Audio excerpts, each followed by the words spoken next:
নমস্কার দর্শক বন্ধুরা, রেস স্পোর্টসের পর্দায় আপনাদের সকলকে স্বাগত জানাই। এই মুহূর্তে আমরা রয়েছি মোহনবাগান মাঠে। আগামীকাল ডুরান্ড কাপের ফাইনাল এবং সেই ফাইনালে মাঠে নামার আগে শেষ মুহূর্তের প্রস্তুতি, কারণ আর একটা মাত্র ধাপ, তারপরেই কিন্তু সাফল্য পেতে পারলেই মরশুমের প্রথম ট্রফিটা চলে আসবে মোহনবাগানের ঘরে। সেই লক্ষ্য নিয়েই আজকে কিন্তু জোর কদমে অনুশীলন চালাচ্ছে মোহনবাগান দল। অনুশীলনের আগে কিন্তু মিনিট 15 টিম মিটিং চলল ড্রেসিং রুমে। তারপরেই কিন্তু মলিনা সহ গোটা দল মাঠে নেমে পড়ল। তবে ফাইনাল ম্যাচের আগে দলের মধ্যে যে একটা চাপা উত্তেজনা কাজ করছে সেটা কিন্তু সকল ফুটবলারদের শরীরী ভাষা দেখলেই বোঝা যাচ্ছে, এবং সকলে কিন্তু কালকের এই ম্যাচটা জেতার জন্য একেবারে দৃঢ় প্রতিজ্ঞ। শুরুতেই আমরা দেখলাম বেশ কিছুক্ষণ ফিজিক্যাল স্ট্রেংথনিংয়ের অনুশীলন চললো, এবং তারপরে ফুটবলারদের শারীরিক প্রস্তুতির জন্য বেশ কিছু ফান গেমের সহায়তা নিলেন বাগান কোচ, এবং সেখানে আমরা দেখতে পেলাম যে Dimitri Petratos, Jason Cummings, Greg Stewart তারা কিন্তু চনমনে মেজাজে রয়েছে। এই ফান গেমের মধ্যে তারা হাসি ঠাট্টায় মেতে উঠলেন, কখনো নিজেদের মধ্যে খুনসুটি করলেন। যেভাবে আমরা আগের অনুশীলনগুলোতেও দেখিয়েছি, দুটো দলে ভাগ করে একটা কম্পিটিটিভ ফান গেমের মাধ্যমে ফুটবলারদেরকে তৈরি করে নেওয়া। তারপরেই আমরা দেখলাম যে বল পায়ে নেমে পড়লো মোহনবাগান দল, এবং সেখানে কিন্তু দেখা গেল শুভাশিস বোস তিনি কিন্তু বল পায়ে একেবারে স্বাভাবিকভাবে অনুশীলন করছেন। গতকালও জানা গিয়েছিল যে শুভাশিস বোস অনুশীলন করেছেন, তবে যেহেতু সেমিফাইনালে একটা চোট পেয়েছিলেন তিনি, তারপরে সমর্থকদের মধ্যে প্রশ্ন ছিল যে শুভাশিস বোস ফাইনালে মাঠে নামতে পারবেন কিনা।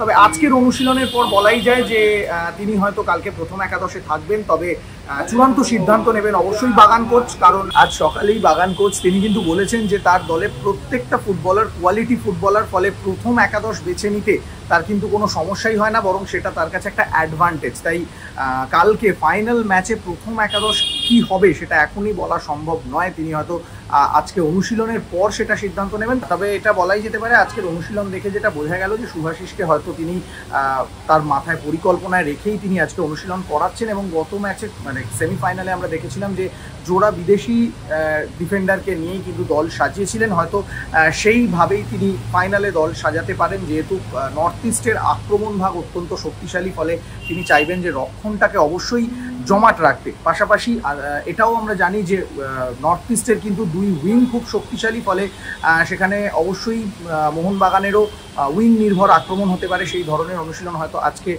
প্রস্তুত করে রাখবেন বাগান কোচ মলিনা। যেহেতু কালকে ফাইনাল ম্যাচ, তাই অবশ্যই আজকে কিন্তু সেট পিসের উপরেও জোর দিতে দেখা গেল বাগান কোচকে। তিনি কিন্তু ফ্রিকিকের অনুশীলন করালেন, সেখানে Stewart, Liston Colaco, Dimitri Petratos, Cummings সকলকে দিয়েই কিন্তু তিনি ফ্রিকিক নেওয়ার অনুশীলন করালেন। পাশাপাশি বল পায়ে যখন অনুশীলন করতে দেখা গেল মোহনবাগানকে, তখন কিন্তু ছোট ছোট পাস খেললেন, এবং সেখানে নিজেদের মধ্যে ওয়ান টাচে পাস খেলা, সেখান থেকে বল ছিনিয়ে নেওয়া, এই ধরনের অনুশীলন করতে দেখা গেল। ফলে বোঝাই যাচ্ছে যে সব রকমের প্রস্তুতি কিন্তু ফাইনালের আগে সেরে রাখতে চাইছেন মোহনবাগানের স্প্যানিশ কোচ।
মোহনবাগান মাঠ থেকে ক্যামেরায় শুভম মণ্ডলের সঙ্গে সৌরভ মুখার্জি, রে স্পোর্টস।